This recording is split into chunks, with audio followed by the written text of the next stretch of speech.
नमस्कार, मी doctor Shyamal care क्लिनिकच्या healthy सिरीजमध्ये तुम्हा सर्वांचं खूप मनापासून स्वागत आहे।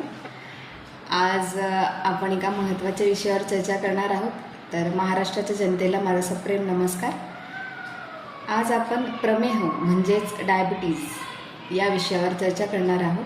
प्रामुख्याने ह्याची कारणं काय आहेत आणि काय लक्षणं आढळून येतात ज्यांना डायबिटीज आहे त्याबद्दल आपण हा व्हिडिओ बनवतोय, म्हणजे जेणेकरून लक्षणं आढळल्याच्या नंतर कारणाचं सेवन किंवा कारणं बंद केल्या जातील यासाठी आपण हा व्हिडिओ बनवतोय।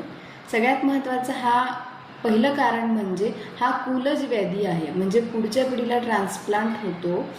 ज्या पेशंटच्या आईवडिलांना किंवा ज्यांच्या आईवडिलांना मातापित्यांना डायबिटीजचा त्रास आहे, हा डायबिटीज त्यांच्या पुढच्या पिढीला म्हणजे मुलांना किंवा मुलींना ट्रान्सफर होण्याचे चान्सेस खूप जास्त आहेत। दुसरी म्हणजे लाईफस्टाईल मॉडिफिकेशन न केल्यामुळे होणारा हा व्याधी आहे, म्हणजे वेळेवर उठणे, वेळेवर झोपणे हे लाईफस्टाईल मॉडिफाय करण्याचे गोष्टी आहेत, त्या गोष्टी न करणे।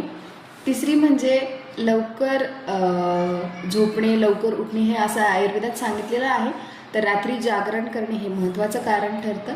त्याचबरोबर बैठे काम असणे, बसून राहणे, कमी शारीरिक हालचाल ज्यांची होत असते त्यांना प्रमेह होण्याचे चान्सेस खूप जास्त असतात।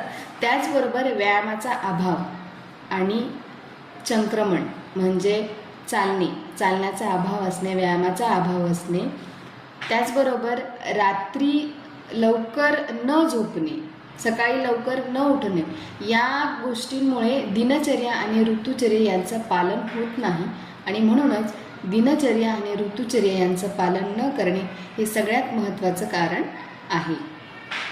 आता आपण पाहूया लक्षणं। ज्यांना डायबिटीज आहे किंवा प्रमेह आहे त्याची लक्षणं काय आहे।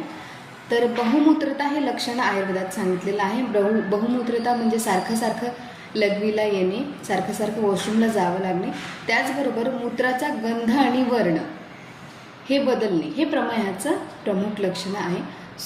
ज्यांना या प्रमेहाबद्दल डाऊट आहे किंवा त्यांना असं वाटतं की मला प्रमेह झाला आहे की काय असं वाटतं, त्यांनी लगेच चेकअप करून घ्या आणि जी कारणं सांगितलेली आहेत ते सगळ्यांनी ही कारणं टाळायला पाहिजे। एक कारण सांगायचं मी विसरले, ते म्हणजे दिवसा झोपणे।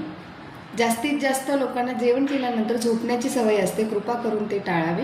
रात्री किंवा दुपारी जेवणाच्या नंतर लगेच झोपणे हे प्रमेहाचं खूप मोठं कारण आहे। व्हिडिओ आवडला असेल तर लाईक करा, शेअर करा आणि अशाच खूप छान हेल्थ टिप्ससाठी सबस्क्राईब करा। थँक्यू।